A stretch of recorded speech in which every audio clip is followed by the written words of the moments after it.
Não, não. Davi acordou, rapaz, estava meio assim, sonolento, acordou, foi dar um rolezinho no palácio, uma dona tomando banho, tal de Batseba, pensa numa cavala. É, porque a mulher feia não tenta ninguém. Devia ser um aviãozão. Ele olhou e a mente dele falou, pega Davi. O que Davi tinha que falar? Ele foi lá e pegou. Morreu Urias, morreu o filho dele. A casa dele só enfrentou problema. A gente tem que aprender a falar não. Eu não preciso fazer média. Se para você me amar eu só tiver que falar sim, não me ame, porque eu não vou me anular para agradar os outros. Você tem que aprender isso. Não, você foi criado numa boa família, seus pais te criaram com todo cuidado, fazem das tripas coração para cuidar de você. Aí você vai para o colégio, junta com uma patotinha, vou fumar um baseadinho. Não. Ah, mas então você não vai fazer parte do nosso grupo. Pedi para entrar. Você também não vai fazer parte do meu, que eu vou para o céu. Nem vai ser muito tempo que nós vamos andar junto. Jesus está voltando. Aliás, do jeito que as coisas andam, já saiu de lá. Segundo informações, ele já está na metade do caminho.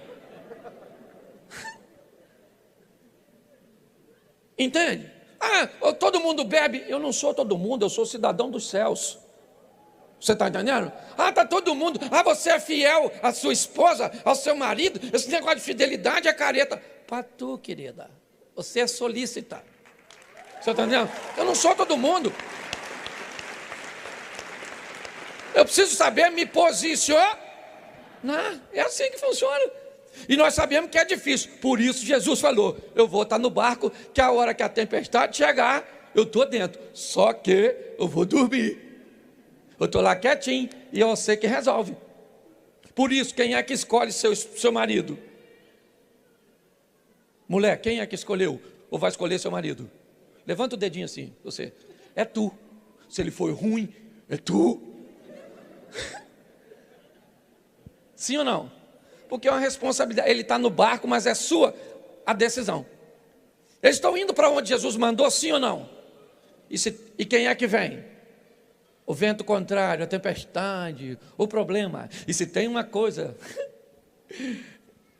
que não falta para nós é tempestade. É com fartura, né, gente? Todo dia entra um mar, se revolta. E lá vem querendo afundar a gente. E eu fico imaginando os discípulos preocupados, achando que vão morrer. Eles vão morrer, sim ou não? Não, Jesus falou, passemos para outra banda. Se ele falou passemos, é porque nós vamos passar. Jesus disse que nele nós seríamos mais do que vencer. Então o que é que nós vamos ser? Ninguém nem respondeu. Presta atenção. Deu errado para Noé? Sim ou não? Para o Abraão deu errado? E para o Isaac? E para o José? E para o Davi? E para o Salomão? E para o Jó? E na nossa vez nós vamos se lascar? Se Deus não muda, a vitória já é nossa, em nome de Jesus. O que nós precisamos é de um posicionamento. Mas crente é crente em qualquer lugar, Velho Testamento, Novo Testamento. Onde tem crente, tem uns troços loucos.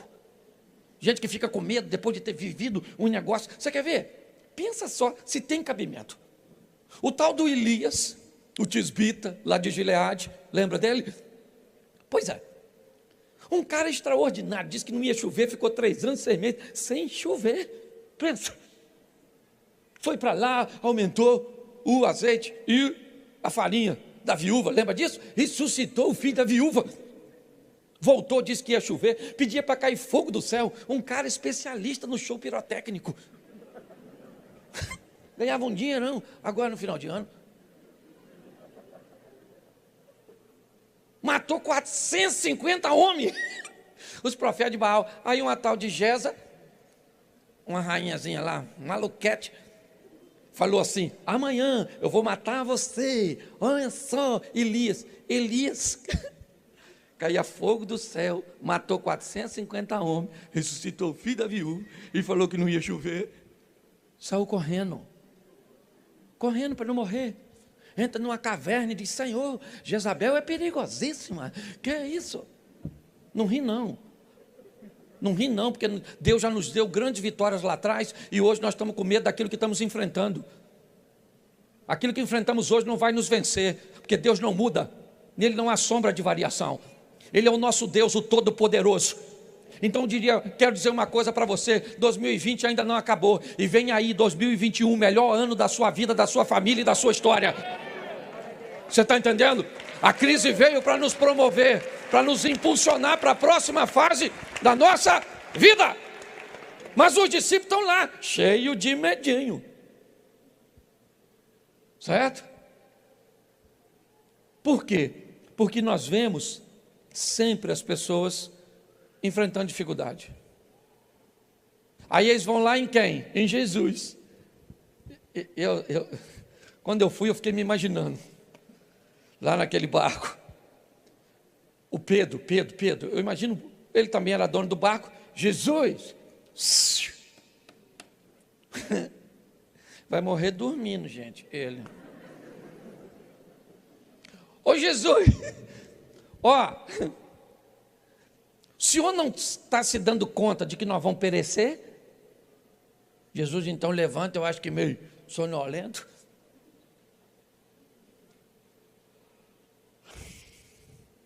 Qual o problema? O senhor não está vendo não? Vento, água querendo entrar, está difícil. Ele falou para o vento: ô vento, cala a boca aí, por gentileza. Ô mar, agora quero nem marola, é piscina. O vento ficou quietinho, o mar ficou. Aí um discípulo olhou para o outro e falou assim: gente, quem é esse?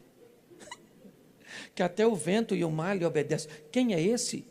Esse é aquele cujo qual você anda há tanto tempo e sempre tentou te dar uma oportunidade de viver o incrível, e a hora que te dá, você está com medo de morrer. Que história é essa? Nós estamos num ambiente onde Deus está nos dando a oportunidade de resgatar nossos valores familiares. Deus está nos dando a oportunidade de rever nossos negócios, de entender que o mundo está mudando, a maneira de comprar mudou, de vender mudou, de entregar mudou, de se comunicar mudou, está mudando tudo. E nessas mudanças Deus está conosco. Posso ouvir um amém? Isso. Olha só. Quando nós olhamos para isso, que estamos vivendo em meio a tudo isso, é uma oportunidade para Deus abrir os nossos olhos. Tem uma história que eu gosto muito, de um camarada que estava preparando um material de estudo, e ele, para arejar a cabeça dele, ele abriu a porta e foi no jardim, só para dar uma voltinha, sabe, de tanta leitura. E aí quando ele volta para dentro de casa, que ele olhou para baixo, a perna da calça dele assim, e o sapato estava cheio de carrapicho. Pensa num troço esquisito. Você sabe o que é carrapicho? Aquele troço que gruda, assim que... E aí ele começou a tirar o carrapicho. Aí ele olhou para o carrapicho e falou: como é que esse carrapicho grudou na minha calça? O que ele tem que gruda? Menino, botou no microscópio. Não inventou o velcro. Não podia ser eu. Todas as vezes que você faz assim num velcro, ó, o cara ganha um dinheiro. E nós não ganhamos nada. Porque numa crise você pode viver o incrível ou pode não viver nada. E aí você começa a ver os milagres acontecendo bem pertinho de tu. Você passou assim, o cara de trás olha e fala assim: achei uma nota de 100. E você passou em cima. Você estava cego, não viu nada. O milagre acontece no casamento da outra, e o seu sapo está lá.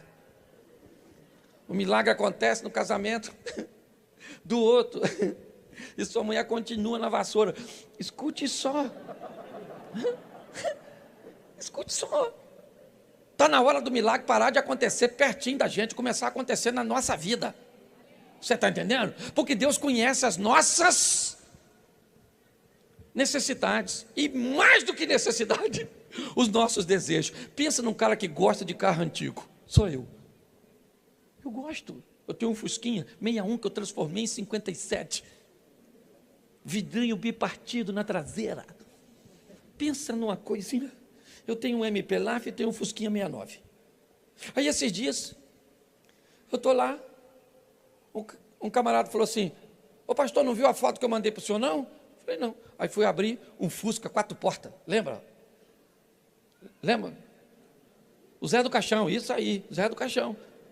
Ele ganhou o nome de Zé do Caixão, porque quando ele foi lançado em 69, tinha uma novela e quem usava ele era o Zé do Caixão, aquele das unhas grandes.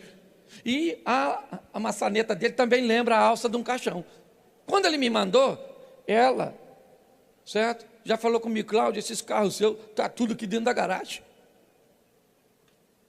Aí eu falei para o camarada assim: ô querido, nem me mostre isso não.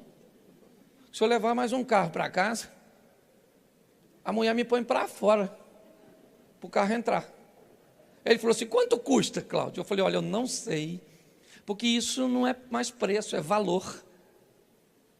Então não quero saber, até porque eu não vou comprar. Aí ele fala para mim assim: ô Cláudio, manda buscar o carro, que eu vou dar ele para você. Aí eu quase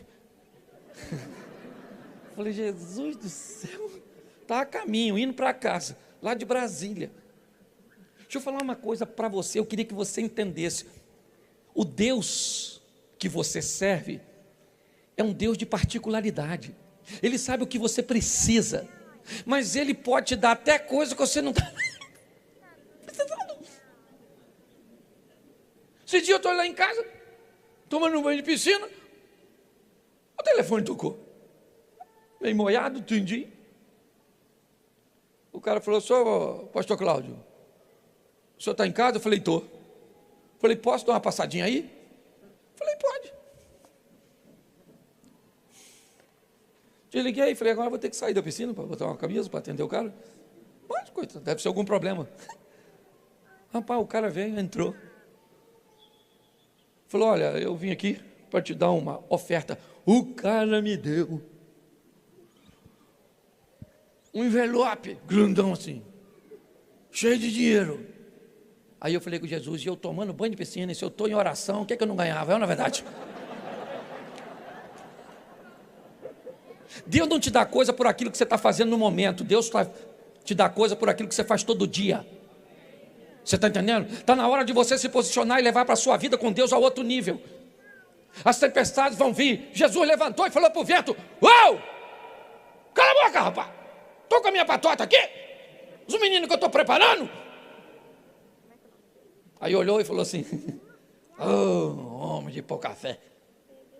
Os discípulos ficaram tudo quietinho. Chegaram do outro lado no capítulo 5, depois você lê em casa, que eu não sou obrigado a ler tudo.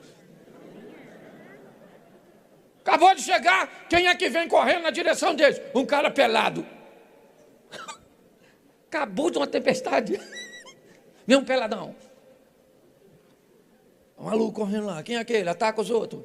O gadareno, cheio de demônio, longe da casa dele, morando no sepulcro, todo ferido. Lá vem ele. Eu imagino os discípulos olhando. Acaba um, vem outro.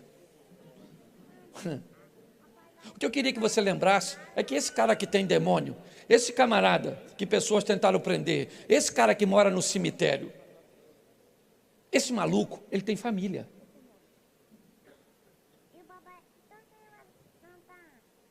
Entendeu? Ele também tem família. Mas ele está longe dela por todas as circunstâncias do que aconteceu na vida dele.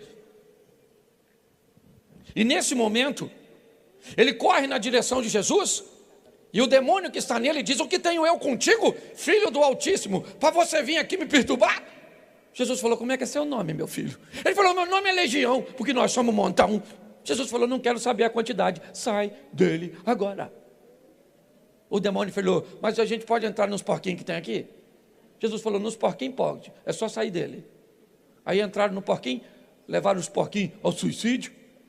Lançaram os porquinhos no mar. Aí quem é que chegou? O pessoal que cuidava dos porquinhos. E falou, cadê os porquinhos da gente que estava aí? Alguém falou, olha, o matador de porquinho, ele. Foi ele. O texto diz que aquele camarada agora, que estava nu, está vestido. Olhe bem. E tudo isso, segundo Marcos, no capítulo 35, já era tarde. Já era tarde para atravessar, já era tarde para libertar aquele camarada. É tarde. Deixa eu falar uma coisa para você. Para Deus nunca é tarde. Não é tarde para Ele entrar com providência no seu casamento, não é tarde para Ele libertar seu filho, não é tarde para Ele livrar sua família da vergonha, porque Ele é discreto. Ele não quer te expor. Resolver problema de família é com Deus. Família é um projeto dele. Jesus está numa festa que está faltando vinho. Quando acabou o vinho, o que é que Jesus falou? Ô gente, o pessoal quer dar festa, mas não tem dinheiro. Acabou o vinho. Que vergonha. Mas ainda bem que eu estou aqui. E agora eu vou fazer um milagre. Está vendo essa água? Está vendo essa água? Agora olha só. Abacadabra. Virou vinho. Foi isso que ele fez? Não. Ninguém que estava na festa sabia que a água virou vinho. Porque o propósito de Jesus é livrar aquela família da vergonha e não expor ninguém.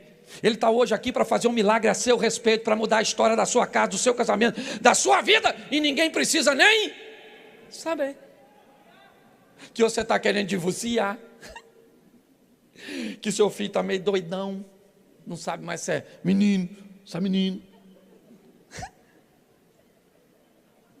que seu marido está lá na pornografia, olhando aquelas donas, que você está desempregado, está passando necessidade. Não quer te expor, ele quer fazer milagre a seu respeito.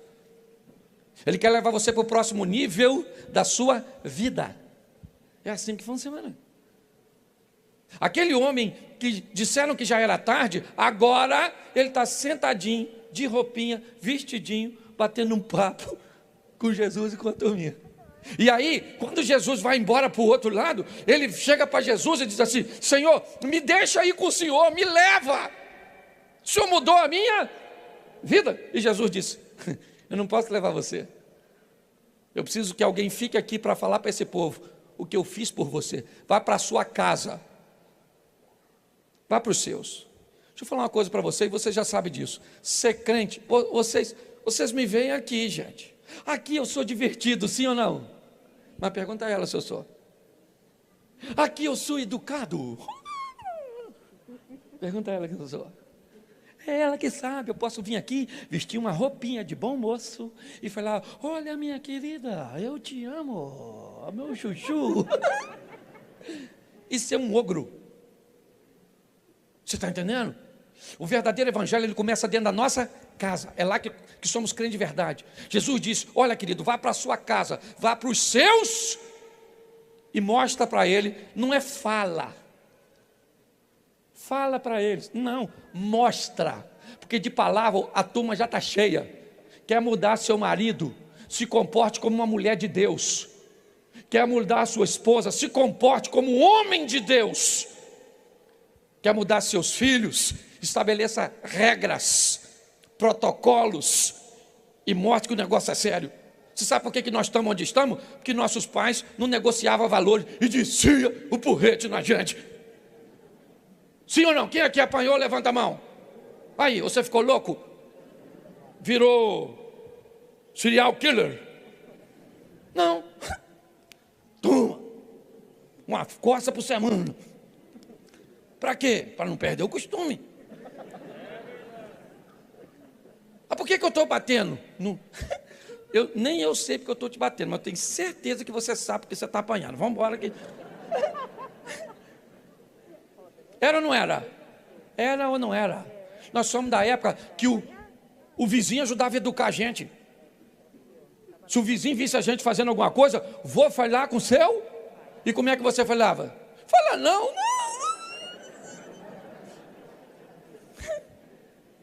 Era ou não era? Era. E olha o que nós nos tornamos. Quando alguém chegava na sua casa para chamar você para sair, enquanto você ia trocar de roupa, sua mãe mandava entrar. Entra, minha filha. Mora onde? Você é filho de quem? Ah. Aí saía dali, sua mãe é da CIA, é FBI, investigou minha vida toda. É claro, quem está andando com o nosso filho. Hoje a gente não sabe quem se comunica com os filhos na internet. Pare para pensar. Nós chegamos aqui, meu irmão, com a família, e não tinha. Você tinha carrinho de controle remoto?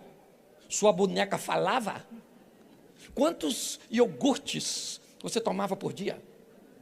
Sua casa tinha 150 canais? High Definition 4K? Nós tínhamos o High do chuvisco. Aqui Bombril. Parecia que funcionário de aeroporto. Tinha nada. É ou não é? Quem aqui furou o pé com prego? Cortou o pé com caco de vidro. Isso, cortou a cabeça no arame farpado. Subiu na árvore, o gai quebrou. Isso. Usou que chute. Engasgou com bala soft. Teve bala Juquinha colada no céu da sua boca. O pirulito, zorro. Piolho. Namorou a cabrita na fazenda? Namorou ali, namorou. O pessoal namorou. Não esquece isso aí, não é? Nós não tínhamos nada e eram muito mais felizes. Sim ou não? Sim. Respeitavam a filha dos mais velhos? Falavam palavrão? Não tinha medo de nada. Hoje uma geração amedrontada. Bullying. Bullying na minha época era para fazer café. Uma geração esquisita, bagunçada. Tem medo de casar, medo de estudar. O que eu vou ser? Vai ser ET. Você nasceu e foi criado para ser gente. Tem alguns que só conseguem ser pessoa, mas sem gente dentro. The Walking Dead.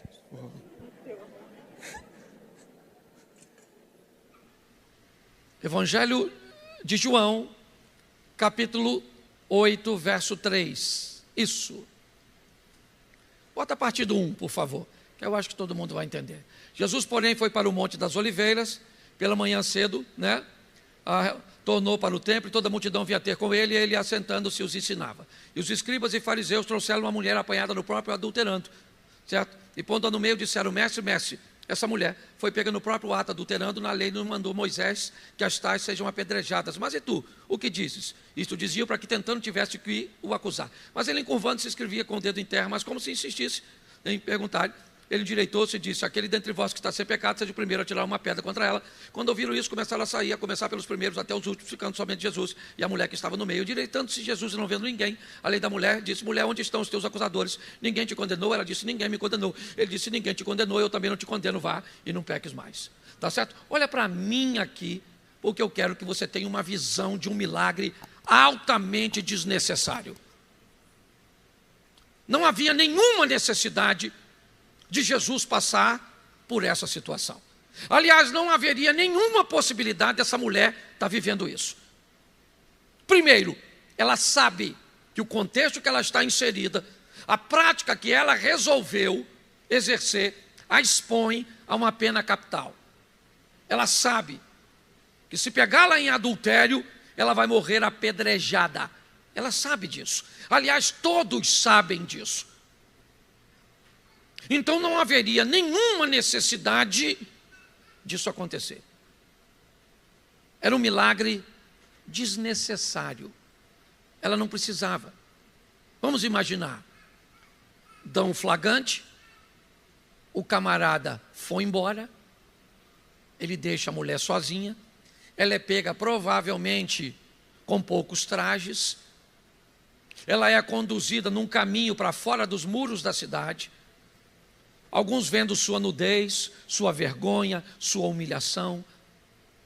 Por onde ela passa, as pessoas notam que é um caso que eles podem participar, que quanto mais gente melhor, que é para servir de exemplo para todo mundo, para ninguém mais fazer. Então eles passam pelo caminho, se interessando em procurar uma pedra para também tacar nessa moça. Ela vai ser apedrejada, mas alguém tem a ideia de conduzi-la até o templo para perguntar a Jesus. Confrontar alguém entre a lei de Moisés e um fato do momento é uma grande armadilha e todo mundo sabe disso. O que na verdade estão querendo é criar um problema para Jesus. Porque se Jesus diz, apedreja a mulher, ele vai ser acusado de pregar um amor que não vive. Se ele diz para não apedrejar a mulher, ele vai ser acusado de blasfêmia, de ir contra a lei de Moisés e vai ser apedrejado também. Porém, eu te pergunto, tinha necessidade disso? Não tinha. Essa mulher precisa de um milagre. É verdade. Só um milagre pode salvá-la da morte. Mas ela não precisava disso. Porque tem gente que não precisa de campanha para pagar uma dívida. Era só não ter feito. Não precisa de uma campanha para curar uma doença. Era só ter cuidado quando o sintoma apareceu. Tem gente que não precisaria de um milagre no casamento, era só não ter traído.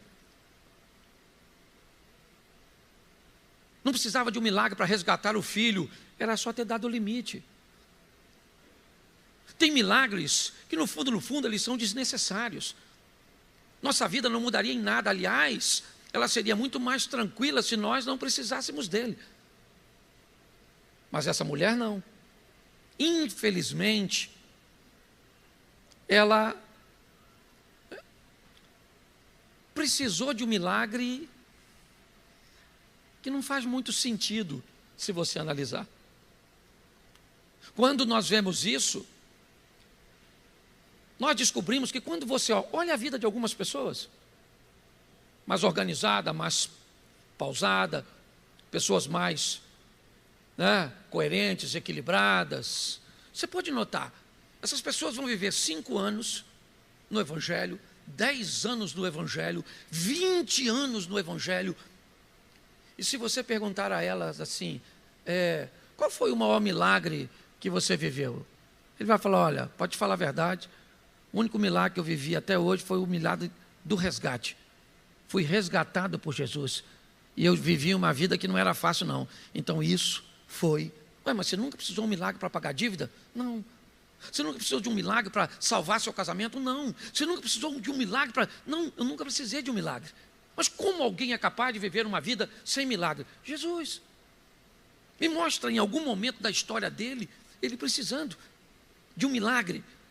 Pega alguns dos patriarcas do Velho Testamento, observe o estilo de vida daqueles caras e vê o quanto eles precisavam de milagres. Pare e pense. Mas talvez isso entre em choque e também não é uma verdade absoluta. Por quê? Porque às vezes você pode precisar de um milagre cujo qual você não fez nada, certo? Mas você precisa dele. Ele não foi causado, a situação não foi causada por você. Marcos 10, a partir do 48, 45, talvez. O texto que eu quero é o 48, mas bota a partir do 45. Isso. Marcos 10. Espera um minutinho, será que fui eu que me atrapalhei? Bota o 48, por favor. Isso. Eu queria o início do texto, que eu estou sem o texto aqui na cabeça. Onde começa? Qual o versículo? Me ajude aí quem está com a Bíblia aberta. 46, vai nele, por favor. Isso. Não. Jesus E depois foram para Jericó, e saindo ele com seus discípulos, saiu uma grande multidão. Bartimeu, o cego, filho de Timeu, estava sentado junto do caminho mendigando, e ouvindo que era Jesus de Nazaré, começou a clamar, a dizer: Jesus, filho de Davi, tende misericórdia de mim. E muitos o repreendiam para que ele se calasse, mas ele clamava cada vez mais, certo? Filho de Davi, tem misericórdia de mim. Vai lá, coloca o seguinte: e Jesus, parando, disse que o chamasse, e o chamaram dizendo, né, ao cego: tem bom ânimo, levanta-te, ele te chama. Vamos lá. E ele, lançando de si a sua capa, levantou-se e foi ter com Jesus. Mas volta no 48. Isso. E muitos o repreendiam para que ele se calasse. Presta atenção. Bartimeu, a última vez que Jesus pisa em Jericó, nunca mais ele volta. Depois dessa passagem, ele vai ao Getsêmani, vai ao Gólgota, e ele vai ser crucificado. Ou Bartimeu é curado agora, ou ele não é curado mais.